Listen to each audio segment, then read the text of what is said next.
Alright, so welcome back guys, or welcome if this is your first time here. I'm Vision here with Blind Entertainment, bringing you guys another video.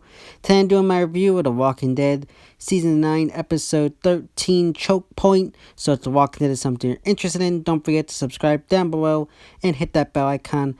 That way you don't miss any more Walking Dead content from me in the future. Now let's begin. So the first storyline we got in this episode dealt with the Kingdom and the Highwaymen.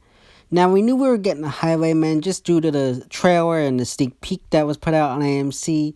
Now, I was interested to see where they took this, and I am glad to say I was happily surprised of what they did with this storyline. I thought it was going to be filler.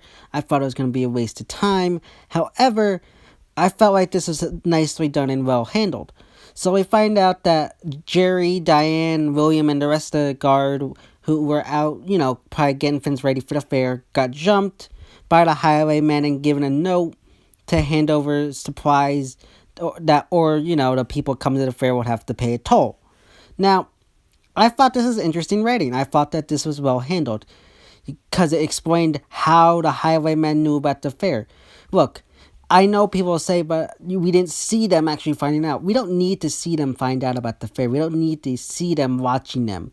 Just to get the exposition is fine enough. We don't need to waste time and have Jerry and them wander out, get jumped, and then come back. No, it's fine to hear the exposition of it. This is the one time I'll say it.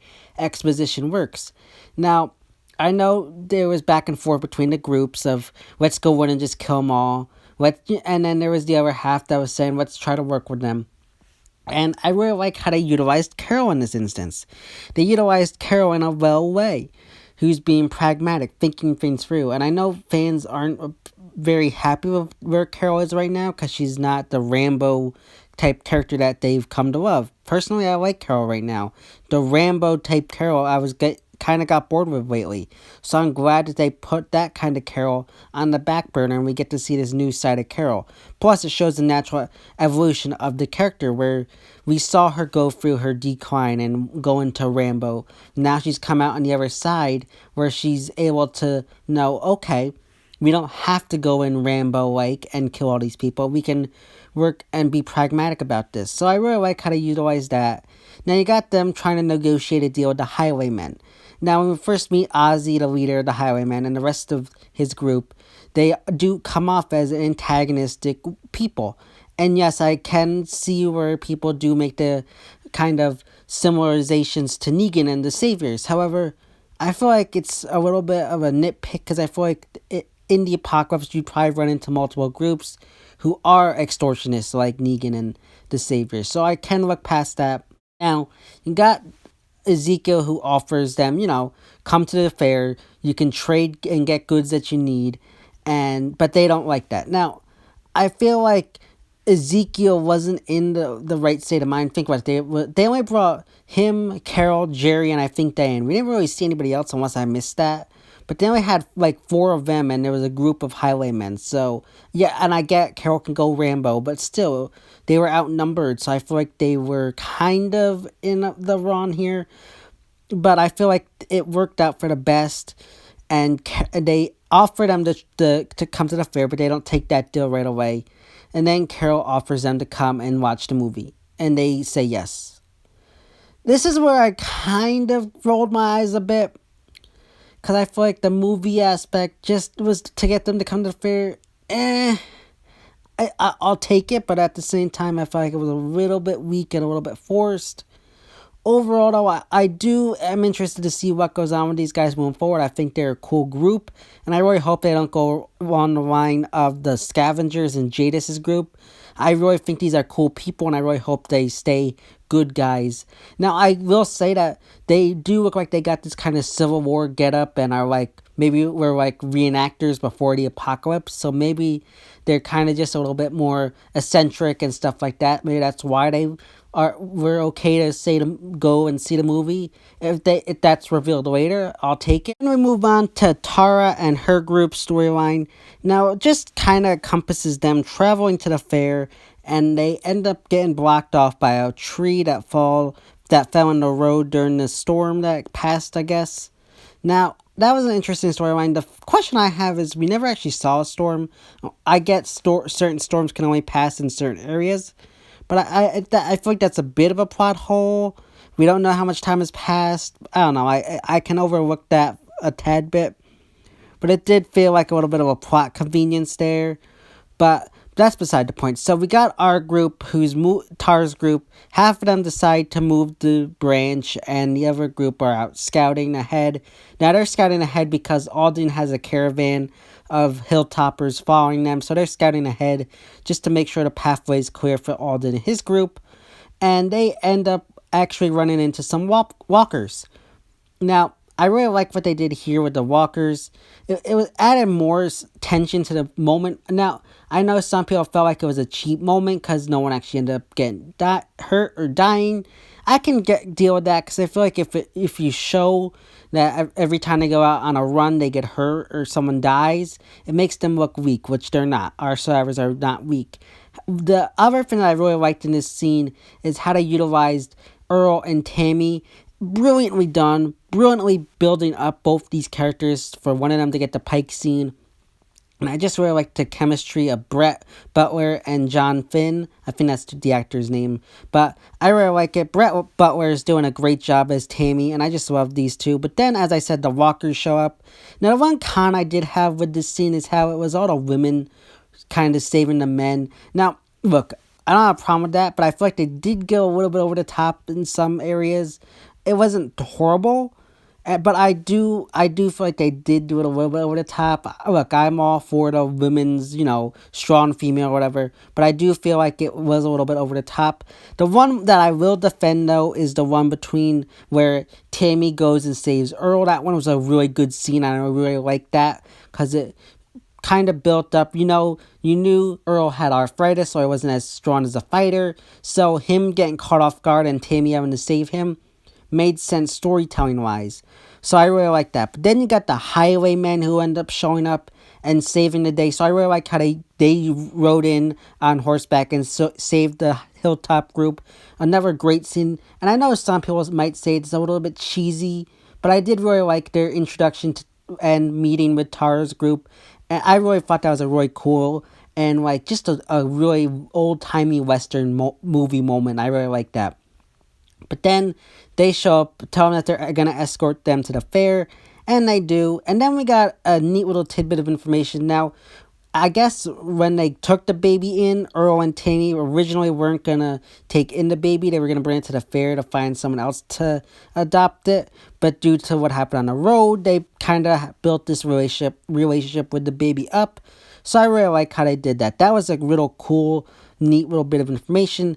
And then you got Tara reuniting with Ezekiel and Carol, and they are questioning where Henry is, and we end up, and it's kind of hinted at that they're going to tell him what's going on with the Whispers. Now, the one con I had in this moment, as much as I thought this was a really good and well-handled moment, was how come no one mentioned Jesus, unless it happened off camera. I just feel like someone should have mentioned, where's Jesus, or something like that, unless they figured he's coming with Alden's caravan. So, next we got the Whispers and Daryl and their kind of conflict there. So, first up, we return to the Whisper camp, and you see Beta talking to a Whisper who's about to die, and he tells another Whisper to get his wife. Now, I really like these scenes because we got a good view of how the Whispers view death and how they refer to it as the change. I really like that. The one con I did have with this scene is I wish that they had done it where this guy was like Beta's son or something. I thought that would have been an interesting twist and something like that, especially when Beta looks at him later after Dale kills him. I get we would have needed some more time to introduce both characters, but I feel like that would have been better. But then we go back to the next day, and you got Daryl and them run into a kind of, I guess, building that was under construction that Connie and her group were at, and it just shows how resourceful and how Connie's able to survive for this one. I really like that, and how they're going to use this place as the choke point where the title of the episode comes in. So I really like that, and I really like their kind of back and forth about them what to do with Lydia. So I really like that. But then you got the stuff going on with Henry and Lydia. Now, we do get a blossoming and confirmation of their relationship and their feelings for each other in this episode. For me, I gotta take points off because I feel like it was a little bit forced at this point. I feel like it was a little bit rushed. Now, a few weeks ago, and I mentioned this, and I know I got a lot of people mad, mostly Heidi, and I don't even know if you're still subscribed to me, Heidi, but you didn't like that I mentioned that they should have added in the rape aspect of the Whispers. And I feel like this was the perfect time they should have mentioned it at least, or done something about it. Because without having the rape aspect, it makes Henry just some kind of horny kid who wants to go out and save this girl he barely knows that he somewhat likes. I feel like if they added in the rape aspect, it makes Henry look a little bit better, because he's trying to save Lydia from a bad situation. But moving on forward, we got them realizing that Beta and them are coming. They end up having Daryl shoot the guy that was dying earlier. Now, my biggest question is, Daryl says we're going to kill Beta first since he's a tough one. Why doesn't he shoot Beta from that high up? I don't know. Maybe he can't pick out Beta between them. But it just felt like, okay, why didn't he just shoot Beta? It just kind of felt a little bit silly. But then as the Whispers show up, he hides Lydia with dogs so that they don't get hurt or she doesn't try to kill them. I don't know, something like that. That was a little bit iffy on my point there too. But I'm okay. I guess he just wasn't totally trusting her yet, so he put her in with dog. I can get behind that. Then you got Beta, who shows up with 3 or 4 other Whispers. They attack. Now, I really like the attack scenes with Daryl and them. Dog even kills one of them. And I really like how Connie, again, uses her senses and is able to see the shadow of a Whisper and kill him that way. Henry ends up getting wounded. And I really like how the fight scene took place. My one con is, and I don't know if it was just my TV or not, but it felt like some of the fight scenes were just a little bit too dark and hard to see at times. But then you get to the real exciting part of the episode that everybody was waiting for, which is the Daryl and Beta fight. And I'm going to be honest with you guys, I feel like this was a little bit overhyped and ended up coming out a little underwhelming for me. Because I feel like when I thought of a fight between Daryl and Beta, I thought that by the end of it, Daryl would be all bloody, like barely alive. And I don't know, I feel like Beta should have beaten him up a lot better than he actually was. And for that reason, I gotta take points off, because when you think about it, Beta's this beast of a guy, and Daryl's just, Daryl, he doesn't match up to Beta. So I feel like he should have gotten, like, his butt beat. Like, really, he should have been, like, bloody, barely, like, surviving. Overall, I'm not gonna complain 100%. I feel like it was an okay fight. It was a decent fight, and we got what we got, and it wasn't terrible. It was just a little bit underwhelming. But then Daryl ends up outsmarting Beta and tossing him down the elevator shaft. Now, I know a lot of fans were questioning, like, how he was able to, survive that fall. I guess from what I can tell, he only fell like a few feet down, so I guess that can explain why he's not, like, dead. But I also got to take points off of Daryl here. Why didn't he make sure Beta was dead? That kind of was a little bit iffy for me. But then, they regroup after that, and they decide to go to Alexandria because it's closer. And I really like how they ended that, and they're going to be going there, and it'll set up for the Scars episode next week. Then we end with Beta getting up and screaming up at the bottom of the elevator shaft, which was a cool ending, a little bit cheesy, I'll say. My biggest question here is, how is he getting out of there? That's just my biggest question. I feel like that's like a little bit, gonna be a little bit of a kind of plot hole, is how is he getting out of there? I don't know, maybe he uses his belt or something, I don't know. It just is a little bit of a plot convenience for me as to, like, how is he gonna get out there, a plot hole. But overall, I gotta say, I really did enjoy this episode. If I had to rate it, I'm gonna give it an 8 out of 10.